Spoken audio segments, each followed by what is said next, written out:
चलिए आज हम आपको सिखाते हैं इन्फिनेटिव का प्रयोग कैसे करते हैं। हम लोग बहुत सारे सेंटेंस बोलते हैं हिंदी में, अब उसको इंग्लिश में बोलना सीखना है।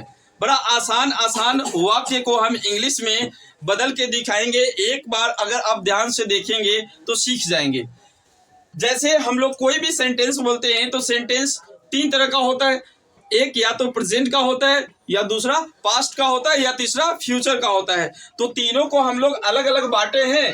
कैसे प्रेजेंट में उसका उपयोग करते हैं, कैसे पास्ट में करते हैं, कैसे फ्यूचर में करते हैं। जैसे प्रेजेंट में देखिए एम, इज, आर और इन्फिनेटिव का प्रयोग। जैसे मैं जाने को हूँ तो मैं का इंग्लिश आई, आई के साथ एम का प्रयोग होता है। आई एम टू गो बन गया।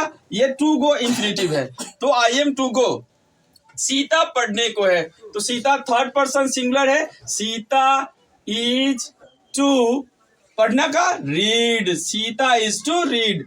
गाड़ी आने वाली है तो गाड़ी आने वाली है मतलब हम लोग किसी जंक्शन पे है, स्टेशन पे है, ट्रेन के बारे में बात कर रहे हैं। ट्रेन से पूर्व परिचित है, यानी ट्रेन पकड़ने के लिए ही हम स्टेशन पे गए हैं। तो जिससे हम पूर्व परिचित होते हैं उसमें द का प्रयोग करते हैं। तो गाड़ी आने वाली है तो the train is to come. जैसे वर्षा होने वाली है तो क्या लगाएंगे, इट इज टू रेन।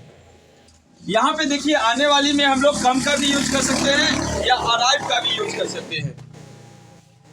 यहाँ पे अराइव का भी यूज कर सकते हैं या कम का भी यूज कर सकते हैं, कोई प्रॉब्लम नहीं है। अब देखिए पास्ट में जैसे वाज, वेयर और इन्फिनेटिव का प्रयोग है नहीं। तो मैं पढ़ने को था, मैं का इंग्लिश आई, आई के साथ लगता है वाज, आई वाज, उसके बाद प्लस इन्फिनेटिव है तो टू लगाइए। पढ़ने का क्या होता है, रीड, तो आई वाज टू रीड। मैं जाने वाला था तो आई वाज टू गो। तुम गाने को थे तो तुम का इंग्लिश होता है यू, यू के साथ लगता है वेयर, यू वेयर टू। गाना का क्या होता है, सिंग, यू वेयर टू सिंग। अब देखिए फ्यूचर में शैल बी और विल बी प्लस इन्फिनेटिव है। अब शैल का प्रयोग कहाँ होता है, आई के साथ और वी के साथ शैल का प्रयोग होता है। तो वह पढ़ने को था, वह पढ़ने को रहेगा। वह का ही के साथ बिल, ही बिल, उसके बाद बी का प्रयोग करेंगे। ही बिल बी पढ़ना तो read, he will be to read. मैं जाने को रहूंगा तो आई के साथ शैल का प्रयोग होता है। आई शैल बी टू गो।